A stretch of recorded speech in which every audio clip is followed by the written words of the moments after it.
The 40 Thieves. Once upon a time, there was a king who had no child except a single daughter. Because she was his one and only, he loved her dearly and always did whatever pleased her. The princess grew up surrounded by comfort and luxury. She turned 16 and stepped into her 17th year.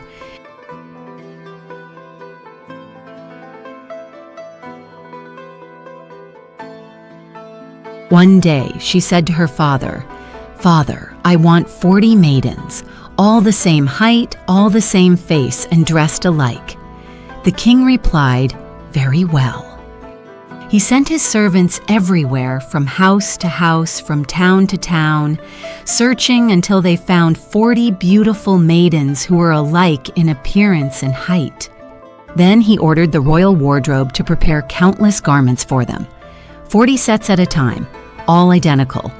From morning until evening, and from evening until morning, these maidens stayed around the princess, always at her side. One day, the princess felt the urge to go hunting. She asked her father for permission, and after he agreed, she set out with her companions.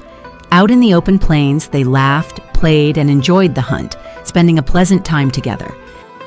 They grew fond of hunting, and soon the princess wanted to go every day. Each time she asked her father for permission. Though the king tried to stop her, she insisted until he had no choice but to let her go. One day, after receiving permission, the princess said, "Father, I have 2 more requests. First, build me a palace in the hunting grounds, so whenever I wish, I can stay there in comfort for a few days. Second, prepare 40 servants, all alike, wearing golden belts. Let them guard the palace, obey my commands, and bring us our meals whenever we stay there." Reluctantly, the king agreed. He built a splendid palace in the middle of a garden, with a grand mirror hall at its center. Around it were 40 rooms, each for a maid, all opening into the princess's hall. When the palace was finished, the princess went to her father and said they wished to go hunting and stay there for a few days. The king once again advised her not to go, but she refused. At last, he gave her a ring and said, "Take this and be careful not to lose it. When you return, you must show it to me." "Very well," she replied. Then she took the ring, and with 40 maids and 40 servants, she mounted her horses and set off. When the princess arrived at the palace, she was delighted. She sent word to her father, saying they would stay there for 40 days. Each day, the servants went to the city, bringing back food, clothing, and whatever they needed. At night, they stood guard around the palace, watching carefully so no thief could find a way inside. After several days, the 40 servants went to the city to buy supplies. On their way back to the palace, they were suddenly attacked by 40 thieves. The thieves beat them, took everything they carried, and the frightened servants fled in all directions. That night, when the servants did not return, the princess and her maids grew worried. They gathered together, wondering what to do. At last, they said, "We have no choice. We must take over the servants' duties ourselves and stand guard in turns." They decided that each night one maid would hold a candle and stand beside the princess until morning. If anything happened, she would call out loudly and wake the others. Among the maids, there was one who was wiser and more capable than the rest. Her name was Sakineh. She was the princess's favorite and the source of joy for everyone. Each night after dinner, she filled the palace with laughter, music, and cheerful dancing. One night, as the laughter and dancing continued, it was Sakineh's turn. As she spun, her robe brushed the candle, and it fell, going out at once. The maids cried out, "Oh no, why did the candle go out?" They searched in the darkness, trying to find something to light it again, but found nothing. At last, Sakineh stepped onto the balcony and noticed a faint light in the distance. She turned to the princess and the maids and said, "Wait a moment. I'll take the candle, light it from there, and bring it back." They agreed and said, "All right, but please hurry. Go quickly and return soon." "Very well," Sakine replied.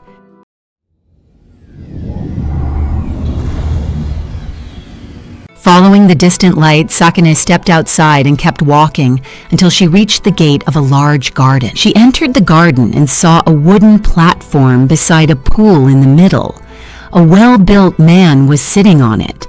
She stepped forward and greeted him. The man, whose name was Sorkak, returned her greeting and asked, "What brings you here?" She replied, "Don't ask. I've grown weary of the world. I wandered into the desert, and when night fell, I saw this place and came to you. I never knew I would find someone to care for me. Thank heavens I came to the right place." Sorkak was pleased with her. After a little light-hearted conversation, she asked, "Well, young man, what are you doing here? Tell me your story." Sorkak said, "I have 40 companions, and their trade is theft. This place is their hideout. Beneath this garden, they have dug tunnels and built rooms and storerooms.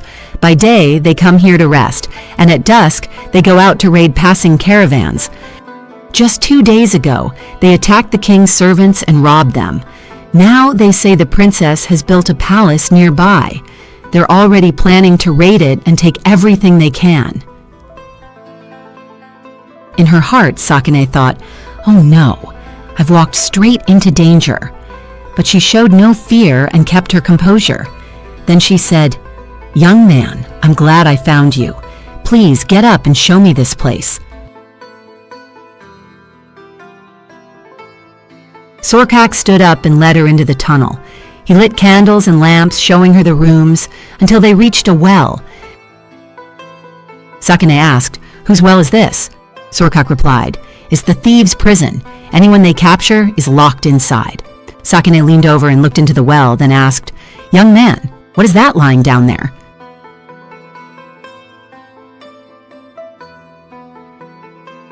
As Sorkak leaned forward to look, Sakine suddenly pushed him from behind into the well.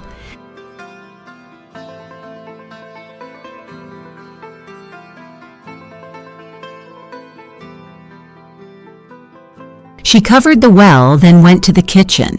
She took the pots of rice and stew, lit the candle, and headed back toward the palace.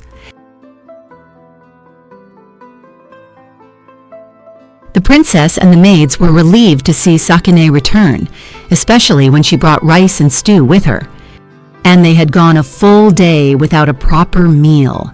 When Sakine told them everything, they felt a little frightened, yet soon they laughed and made light of it. The next morning, when the thieves returned, they entered the garden and realized that Sorkak was missing. They called out for him, but there was no answer.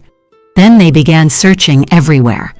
At last, they reached the kitchen and saw the pots of rice and stew were gone. They looked at one another in surprise.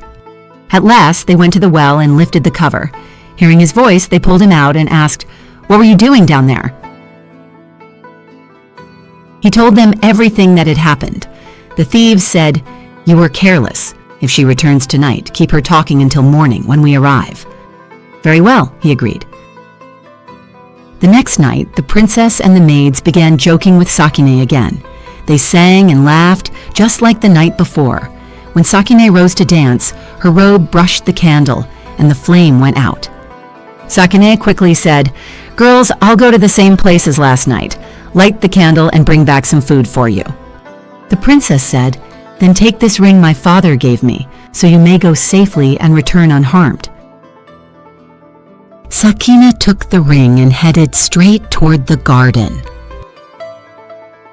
She saw the man from the night before sitting stiff and stern on the platform. She stepped forward, greeted him, and asked how he was. Sorkak said, "Well, why did you throw me into the well?" She replied, "Oh, I was only joking. Come now, let's walk a little and show me this place properly." Sorkak thought to himself, "This time, I'll make sure to catch her." They wandered here and there until they reached the food storeroom. Sakine looked up and saw an iron pulley fixed to the ceiling of the food storeroom. A basket hung from it by a rope, and the loose end of the rope was tied to a nail on the wall. Sakine asked, "What is this?" Sorkak replied, "It's a basket for extra food. We place it inside and hang it up so rats or cats can't get to it." Sakine said, "Please lower it so I can take a closer look." Sorkak brought it down. Then she said, "Let me sit in it. Pull me up." "Very well," Sorkak said. Sakine climbed into the basket and he pulled her up.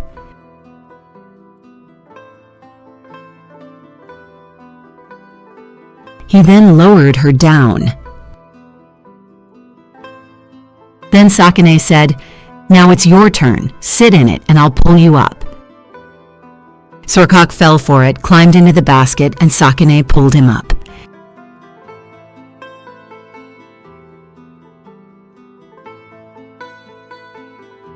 Once she had pulled him up close to the ceiling, she secured the rope to a nail in the wall.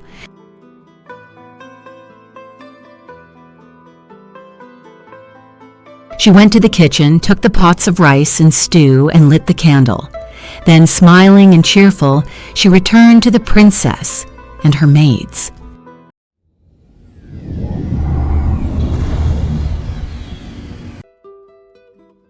They laughed and talked, had their dinner, and then went to sleep. In the morning, the thieves returned and again found Sorkak missing. They called out to him and heard his voice from the storeroom. When they went inside, they saw him hanging in the basket. That night, they told him, "Stay alert this time. Keep her there until we arrive and deal with her."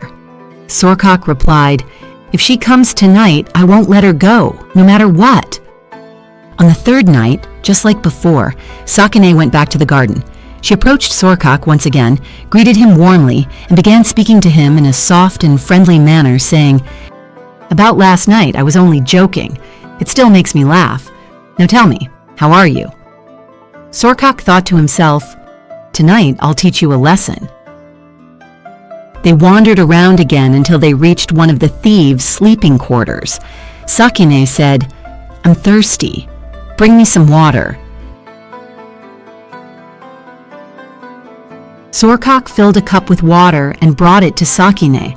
She secretly added a sleeping potion, then said, "You haven't poisoned this, have you?" He replied, "No, by God." "Then drink some first so I can be sure," she said. He agreed, drank half the cup, and handed it back. Sakine quietly poured the rest into her collar, and moments later, Sorkak collapsed.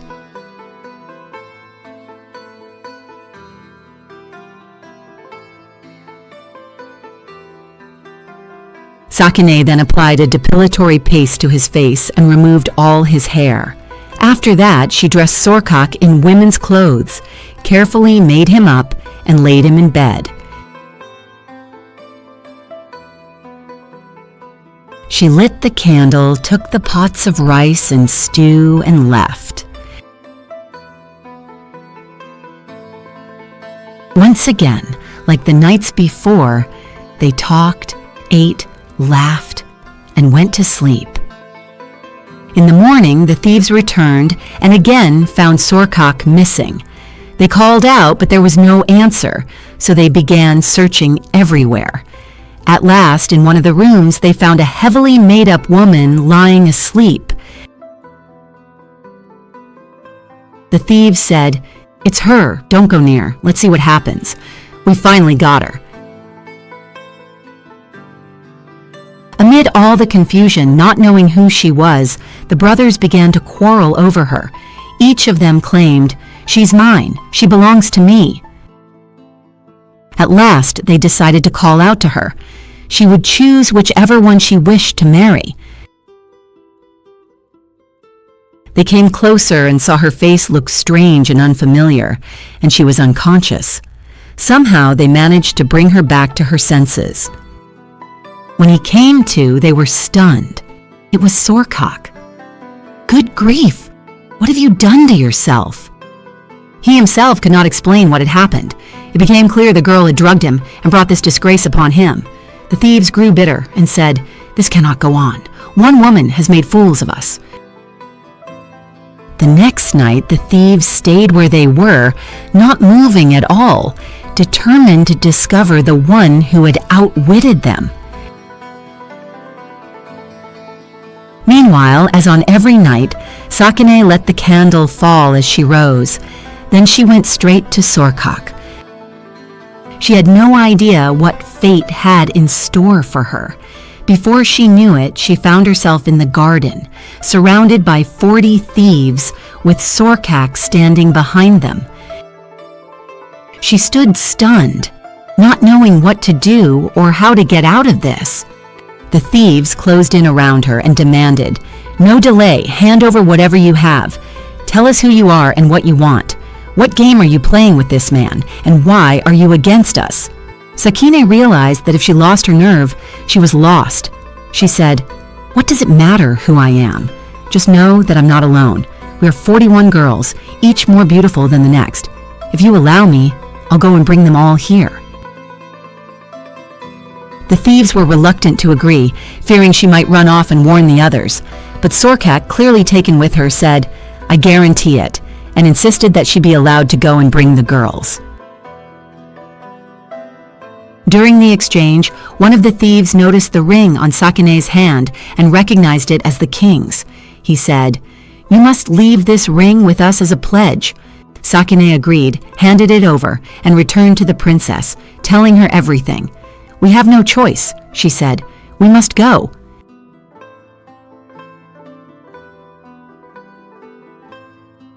So with no other choice, they got up and went with her. When the thieves saw them, they were astonished. They said, "We are 40 men and they are 40 women. What could be better than holding a grand wedding for all 40 couples right here?" They told the women, "If you agree to become our wives, no harm will come to you. But if you refuse, we will have every one of you executed." Sakina smiled. "It seems we want the very same thing." The thieves said, "Then what are we waiting for?" Sakina said, "But we're not ordinary girls. We're daughters of the king, and royal weddings require special preparations. First, build us a bathhouse so we can bathe and get ready. Then prepare everything for the wedding ceremony and our wedding night. But first, you must build us a bathhouse." The thieves agreed. They brought in builders and workers to build the bathhouse just as the girls wanted. Sakina befriended one of the workers and secretly convinced him to dig a tunnel from the bathhouse all the way to the princess's palace.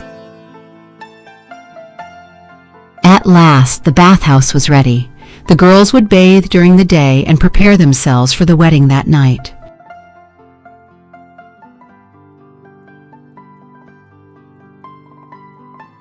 Before entering the bathhouse, Sakina had gathered around 10 to 15 pigeons and secretly brought them inside with her. She clipped the pigeons' feathers and released them into the bathing pool. Then the girls escaped through the secret tunnel back to their palace.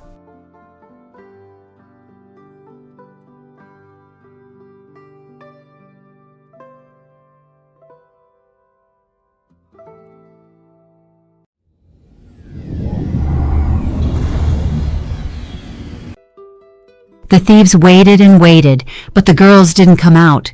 They pressed their ears against the bathhouse door and heard the sound of water splashing inside. "They're still bathing," the thieves said. "They're royal girls. Of course they take forever to wash and pamper themselves."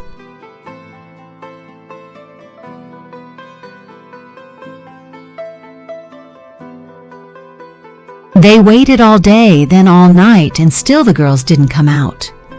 Finally, they lost their patience, broke down the locked bathhouse door, and rushed inside.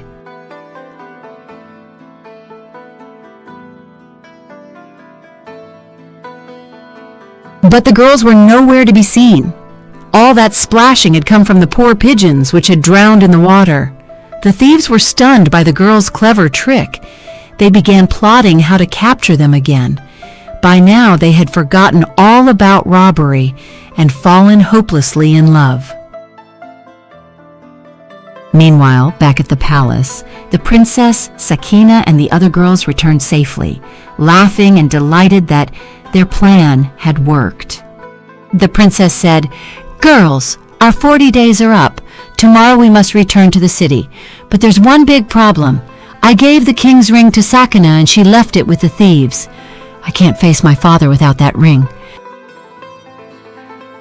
Sakina said, "I'll go get the ring back right now."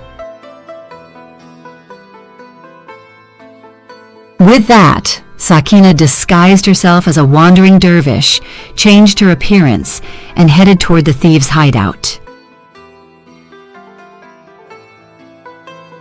When the thieves saw the dervish, they gathered together. "Maybe he knows some magic," they said.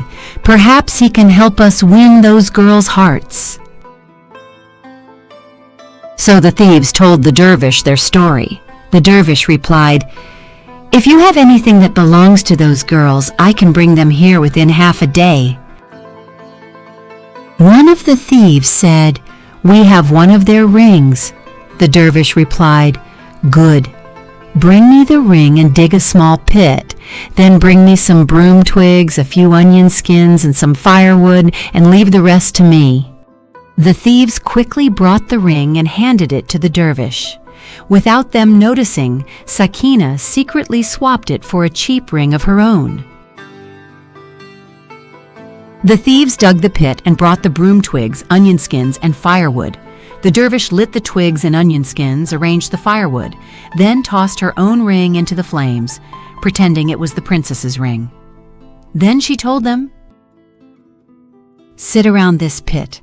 By the time the fire burns to ashes, the girls will be drawn here. I'll go down the road and chant a spell to bring them here even faster." The dervish set off to chant the spell along the way, but instead, she headed straight for the palace. The princess and her maids were anxiously waiting at the palace. At last, Sakina appeared in her dervish disguise, holding the ring, and handed it back to the princess. Meanwhile, back with the thieves, they waited until the firewood had completely burned to ashes. When no one came, they stirred through the ashes and found, instead of the king's gold and diamond ring, a blackened brass ring. That's when they realized the dervish was Sakina, and she had tricked them again. The thieves discussed what to do next. Maybe the girls have valuables in their palace. One of us should go there in disguise, snoop around and find out what they're up to. After much discussion, one of the thieves shaved his face and disguised himself as a female traveling vendor.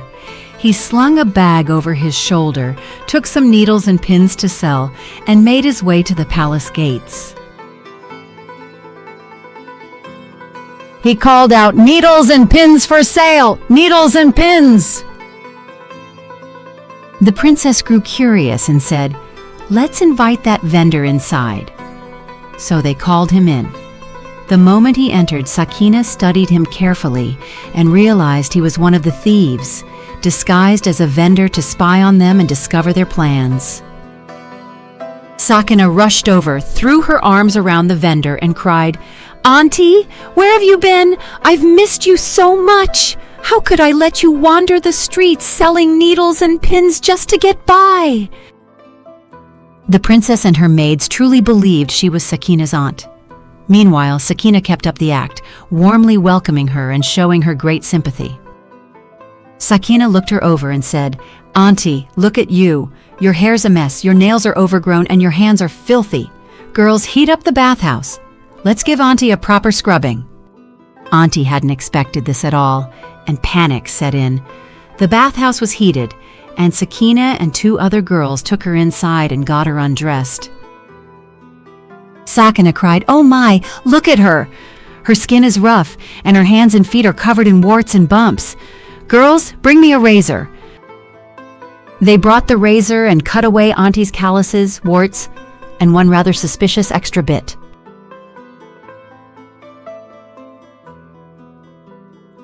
Sakina took Auntie out and told the princess what had happened. The princess burst out laughing and simply couldn't stop.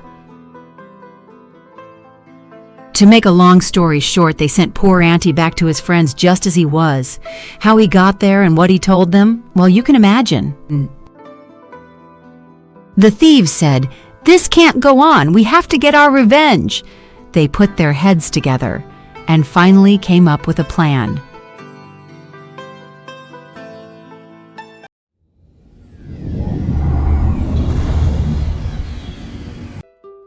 They quickly brought 30 or 40 large chests, with one thief hiding inside each.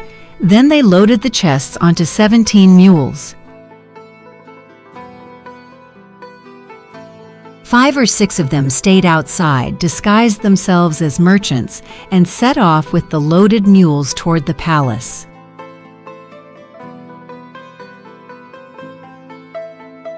Their plan was to reach the palace at sunset. A few of them would knock on the door and say, "We're merchants carrying valuable jewels on our mules. We've heard these roads are dangerous and it's getting dark. Please let us stay here with our goods for the night.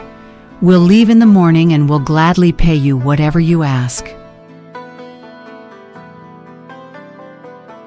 Their real plan was to open the chests at midnight, let the thieves out, attack the girls, and finally get their revenge. When they reached the palace and knocked, Sakina recognized them at once. "Why not?" she said. "Come on in."